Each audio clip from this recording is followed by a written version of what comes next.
वात्सल्य रत्नाकर आचार्य श्री विमल सागर जी महाराज की, तपस्वी सम्राट महातपो मार्तंडाचार्य भगवान सन्मति सागर जी महाराज की, प्रातः स्मरणीय चतुर्थ पट्टाधीश आचार्य भगवान सुनील सागर जी गुरुदेव की, बोली समस्त आचार्य संघ की।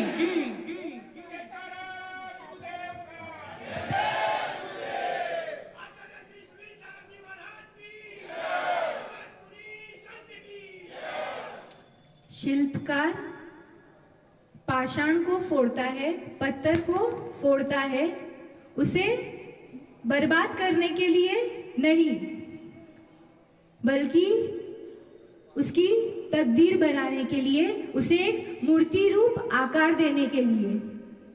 स्वर्णकार होता है, वो स्वर्ण को तपाता है, उसे जलाने के लिए नहीं, बल्कि शुद्ध बनाने के लिए। ऐसे ही जीवन में गुरु होते हैं और वो हमें साधना पथ पर चलाते हैं, या फिर कहो व्रत नियम देते हैं, त्याग की महिमा बताते हैं, तपस्या की महिमा बताते हैं, हमें गिराने के लिए या कमजोर बनाने के लिए नहीं, हमें जीवन में ऊंचा उठाने के लिए। कहते हैं गुरु भगवान जो होते हैं उन्हें मध्य दीपक की उपाधि दी गई है। उनके उच्च पद पर प्रभु भगवान विराजमान है और उनसे निम्न पद पर हम जैसे शिष्य, आप जैसे भक्त, श्रद्धालु होते हैं। तो ये जो गुरुवर की जो दीपक की रोशनी है ना, ये ऊपर भी जाती है तो नीचे भी जाती है। नीचे अपने भक्तों को, शिष्यों को रोशन करती है, उन्हें ज्ञान प्रदान करती है, उनका मार्ग प्रशस्त करती है, और साथ ही जब ये लौ ऊपर जाती है तो कुछ ना कुछ प्रभु भगवान से नया लेती है। ऐसे ही जैसे हमारी श्रद्धा होती है, जैसे हमारी श्रद्धा की पवन होगी, तब गुरुवर की करुणा की झोंके से वो लौ नीचे आकर हमें प्रकाशित करती है। हम में कितनी पात्रता है ये हम पर डिपेंड करता है। किसी ने नदी से कोई जल लेके आ रहा था, तो जितने भी लोग आए सबको पूछते गए नदी में कितना पानी है, कितना पानी है, तो सब अपने पात्र के अनुसार बताते गए कि इतना पानी है। लेकिन क्या सच्ची में नदी में इतना या इतना ही पानी होता है क्या? कितना पानी होता है नदी में? बहती होती है, कंटिन्यूअस फ्लो होता ही रहता है। ऐसे ही हम में कितनी पात्रता है कि हम गुरु महाराज का जो वचन है, उनकी चर्या क्रिया है, उन सबको किस रूप से झेल पा रहे हैं, किस रूप से अपने जीवन में उतार पा रहे हैं। यहाँ पे तिजारा में आज वो अध्यक्ष जी बता रहे थे कि तपस्वी सम्राट का भी यहाँ प्रवास रहा था महीने भर का, और 30 पीछी के साथ पूरा संघ विराजमान रहा था, महीने भर साधना चली थी। और 95 की बात है अराउंड, और ये 2023 चल रहा है, और 60 पीछी के साथ उनके ही लघुनंदन आपके नगर में विराजमान है। और यहाँ के लोग कितना लाभ ले पा रहे हैं ये आप पे ही डिपेंड करता है। कहते हैं ज्ञान सबके पास होता है, लेकिन उसका उपयोग किस रूप से करना। कितने लोगों को ऐसे लगता है हमने पढ़ाई लिखाई नहीं की है, डिग्री नहीं है, इसलिए हम इलिटरेट है, हमारे पास ज्ञान नहीं है। ज्ञान स्वभाव जीव का होता है, आपको कोई डिग्री या प्रमाण की आवश्यकता नहीं होती है। आचार्य श्री की करुणा, अनुकंपा, कृपा देखो कि संघ में जो वृद्ध साधु होते हैं ना, जिन्होंने शायद कभी लौकिक शिक्षा उनको उपलब्ध नहीं हो पाई है कुछ भी रीजन से, वो संघ में आकर हमसे ज्यादा एडुकेटेड बोल दो, हमसे ज्यादा अच्छे से उनका अध्ययन, पढ़ना वगैरह चलता है। आचार्य श्री केवल इतना ही नहीं, सब अपन सब सुनते, आचार्य श्री के अतिशय के बारे में सुना, संघ का संचालन आचार्य श्री किस रूप से हर एक शिष्य को संभालते हैं, उनका वात्सल्य किस रूप से रहता है, उनकी क्षमा भावना, ये सब कैसे हो पाता है? केवल चारित्र के कारण हो पाता है क्या? चारित्रधारी तो अनेकों लोग, अनेकों मुनिराज बैठे, लेकिन इससे भी ऊपर कुछ होता है जो विजिबल नहीं है, लेकिन बहुत ज्यादा उस चीज की शक्ति काम करती है, वो होती है शील की महिमा। कहते हैं अरिहंत प्रभु भी संपूर्ण शील से संपन्न नहीं हो पाते हैं। संपूर्ण शील से संपन्न कौन होता है? 14वें गुणस्थानवर्ती जो सिद्ध अवस्था को प्राप्त कर रहे हैं वो हो पाते हैं। ये शील की महिमा होती है जो चारित्र को चमकाती है, उज्जवल करती है। आचार्य श्री इतने स्ट्रिक्ट है, डिसिप्लिन जिसे बोलते हैं, कि एक सूरत की घटना है बहुत पुरानी 2014 की। हमने प्रथम बार आचार्य भगवान के दर्शन किए थे और तब इतनी ज्यादा मैं ऐसे उनका वो जो रूप देखा था, ऐसे हुआ था। एक 80 साल के वृद्ध माताजी थे, वो आचार्य श्री अपने कक्ष में थे। 3 बजे कक्ष का दरवाजा खुलता है तो पीछे एक गैलरी थी जो बाकी रूम से कनेक्टेड थी, बाकी मुनिराज के रूम से। तो किसी भी मुनिराज को जाना हो, मुनिराज को सबको अनुमति रहती है, लेकिन माताजियों के लिए तो 3 बजे ही दर्शन हो पाते। तो एक वो जो वृद्ध माताजी थे, जयपुर के सुधर्मवती माताजी, जिनकी समाधि बहुत अच्छे से जयपुर में ही संपन्न हुई थी गुरु चरणों में, वो पीछे के दरवाजे से आचार्य श्री के कक्ष में चले गए। अब गए बहुत जल्दी नहीं थे, 3 में 5 कम का ही समय था। तो आचार्य श्री तुरंत बाहर आ गए।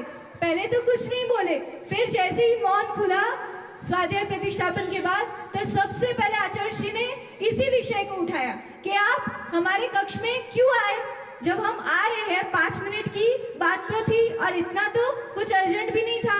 मतलब एक बारीकी से हर चीज को नाप तोल के, उनके सारे कदम, उनके वचन, ये वचन सिद्धि भी क्यों हो पाती है? हम बोलते हैं ना, आचार्य श्री ने आशीर्वाद दिया तो कैंसर मुक्त हो गया व्यक्ति। एक गांधीनगर का इंसिडेंट है कि वागड़ से एक कपल आया कि डॉक्टर ने कहा है कि कैंसर की गांठ है, तो उसका टेस्ट के लिए अहमदाबाद के लिए जा रहे हैं। गांधीनगर अहमदाबाद के पास ही है। तो जैसे ही आचार्य श्री के दर्शन किया, आचार्य श्री ने कहा कोई गांठ नहीं है, कुछ नहीं है, सब सही हो आप। और वाकई वैसा ही हुआ। वो जैसे ही डॉक्टर के पास गए और टेस्ट करवाया वापस, जबकि पहले टेस्ट में कैंसर डिटेक्ट हो चुका था, और उसी चीज को रीटेस्ट करवाया अहमदाबाद के दूसरे हॉस्पिटल में, तो डॉक्टर बोला आपको तो कोई कैंसर है ही नहीं, ये सब रिपोर्ट्स, और ये रिपोर्ट्स बिल्कुल विपरीत है, पॉसिबल ही नहीं है। मतलब डॉक्टर्स को भी ऐसे हो जाता है कि ये कैसे हो सकता है। साइंस को भी जो फेल कर देता है, विज्ञान को जो फेल करता है, उसे भेद विज्ञान कहते हैं। और उसी भेद विज्ञान को आचार्य श्री अपने जीवन में साक्षात रूप से जी रहे हैं। वो हम बोलते हैं ना, साक्षात समयसार है। आचार्य श्री ने अनेकों ग्रंथ लिखे हुए हैं, लेकिन केवल ग्रंथ लिखना ही उनके ज्ञान का एक टेस्ट बोलेंगे क्या, या फिर उनकी विशुद्धि, आत्मविशुद्धि, वो केवल ग्रंथों को नहीं लिख रहे, वो उन ग्रंथों को जी रहे हैं अपने जीवन में, जो हम साक्षात रूप से देख पाते हैं। आज का युवा कोई भी हो, सब प्रैक्टिकल देखता है। और फिर ऐसे कि ये तो कोई ऐसे होते हैं ना कि माता जी आप तो बहुत यंग हो, फोन यूज कर लो, इसमें क्या हुआ, थोड़ी देर आपको टाइम निकाल लेना चाहिए, प्रभावना के निमित्त से फोन यूज कर लो, लैपटॉप यूज कर लो। तो आचार्य श्री के जीवन से हम जितने यंगे, आचार्य श्री ने उस एज में सारे शास्त्रों का अध्ययन, मतलब जीवन, हृदय, कंठस्थ सब कुछ कर चुके थे, और वो बहुत बड़ी पोस्ट पर पहुंच चुके थे। आचार्य पद मिलना, उसके बाद पट्टाचार्य पद मिलना कितनी बड़ी बात होती है। और फिर भी कोई आधुनिक संसाधन नहीं, किसी चीज का सहारा नहीं, हम गूगल को यूज करते हैं, फोन को यूज करते हैं, और अपने ज्ञान को वहीं ठप कर देते हैं। हम गूगल से चल रहे, गूगल हमसे चल रहा है, हम गूगल से चल रहे।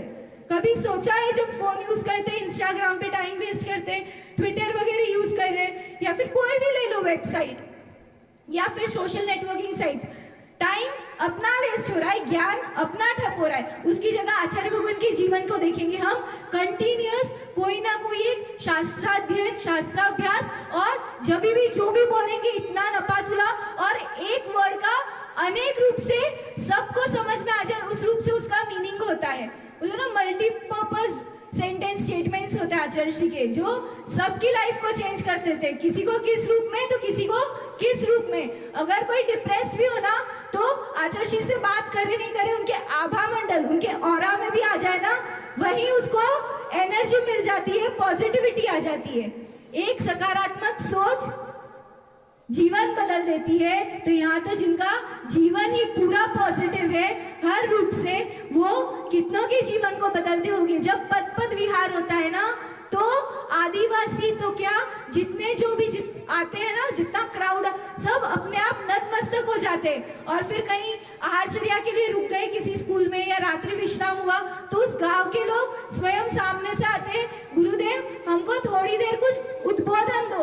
और उद्बोधन के भले ही 10 या 5 मिनट के शब्द मिल जाए, साथ ही साथ वे शराब का, मांस मदिरा का ऐसे ही त्याग कर देते हैं। कोई कोई तो जिनका जीवन ही आलू और ये सब जमीकंद होता है, वो जमीकंद तक त्याग कर देंगे। और लाइफ टाइम नहीं भी हुआ ना, तो वीक में एक दिन के लिए, अभी हम लोग जहाँ से आ रहे थे ना, एक जगह वो सरपंच का पूरा फार्म हाउस था, तो अब सरपंच है तो उनको उनके बड़े लेवल के जो भी रहते हैं उनसे भी मिलना, फिर भी आचार्य श्री के दर्शन किए, उनका 1 घंटे का आभा मंडल में रहने का अवसर प्राप्त हुआ।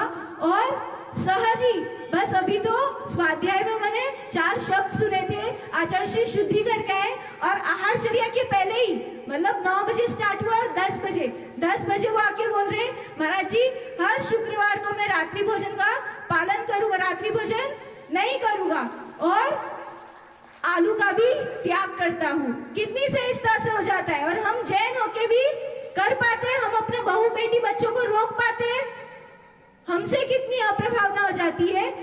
एक एग्जाम्पल देंगे, जब यंगस्टर्स बोलते ना हम रात्रि भोजन त्याग नहीं पर कर पाएंगे या जमीकंद का त्याग, तो TMU तीर्थंकर महावीर यूनिवर्सिटी दिल्ली के काफी पास है, आप सभी जानते होंगे, वहां पे एक बार जाना हुआ था।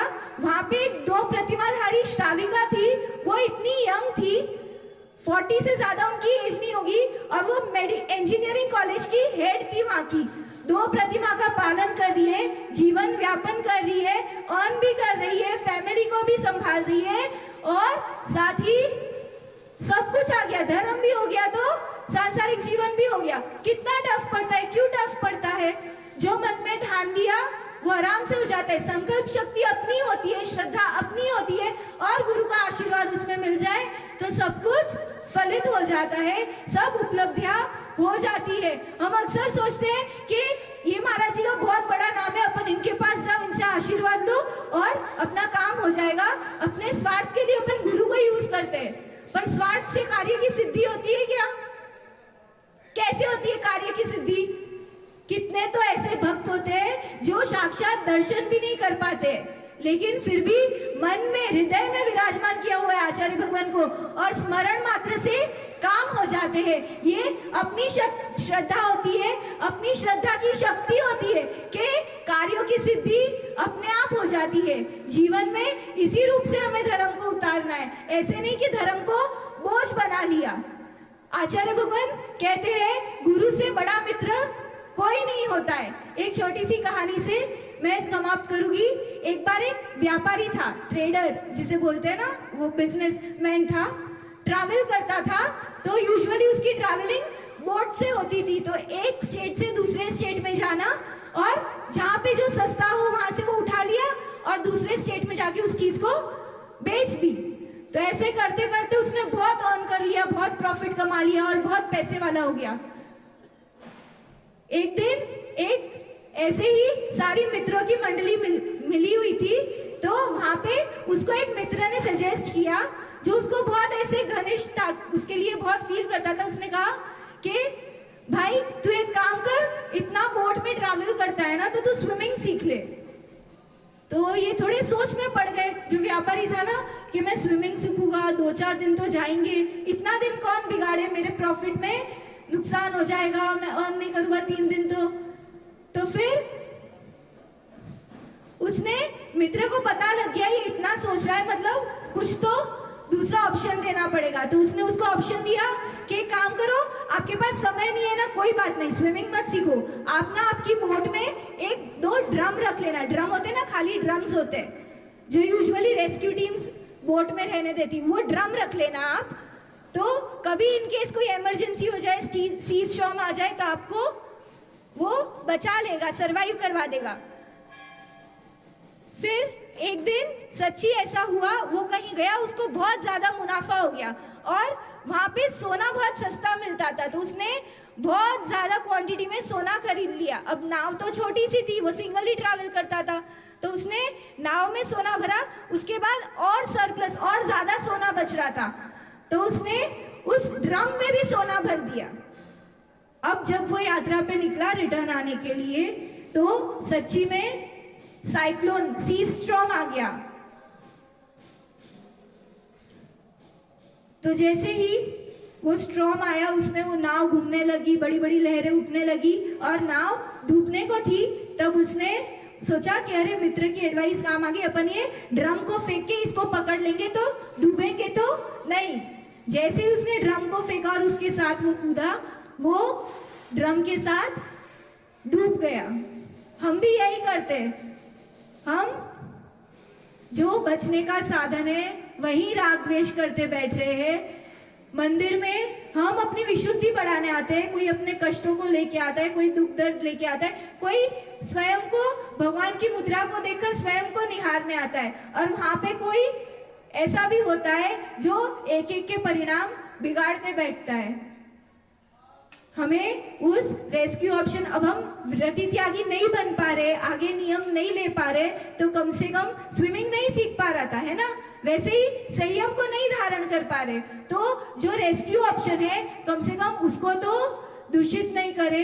रेस्क्यू ऑप्शन हमारा मंदिर होता है, गुरु चरण होते, यहीं आके हम निंदा आलोचना करने लग जाए, राग द्वेष करने लग जाए, तो कहाँ बचेंगे, कैसे बचेंगे। और ये सच्चा हितैषी जो था ना, ये गुरु भगवान होते हैं। प्रभु भगवान तो है ही, लेकिन प्रभु भगवान को भी बोलते नहीं है। हम केवल उनकी मुद्रा को निहार के अपने में वो गुण प्रकट करने की इच्छा रख सकते, पर वो ज्ञान कहाँ से मिल पाता है, वो आचार्य भगवान से ही मिल पाता है। जब उनकी वाणी खिलती है, एक एक शब्द सोने से भी ज्यादा अनमोल होता है, उसको अगर झेल लिया तो अपना जीवन अपने आप उत्थान को प्राप्त हो जाता है, जीवन बदल जाता है। आचार्य भगवान के चरणों में अनेकों युवाओं ने अपने जीवन को परिवर्तित किया है और आज इतनी इतनी बड़ी ऊंचाइयों को हासिल किए हुए। अगर व्रत नियम नहीं भी लिए ना, तो एक सुश्रावक श्राविका के रूप में आपके ही दिल्ली में विराजमान है। उदयपुर की एक श्राविका संगीता आंटी, उनका पुत्र गवर्नमेंट में काफी ऊंची पोस्ट पे, ईडी की पोस्ट पे है, पी चिदम्बरम को जिन्होंने अरेस्ट किया था। वो दिल्ली में जब भी कोई भी मुनि संघ का आगमन हो, कोई भी साधु आए, उनके यहाँ नियम से चौका लगता ही है। तब वो बताते नहीं है कि मैं गवर्नमेंट ऑफिसर हूँ, मेरे पास टाइम नहीं है।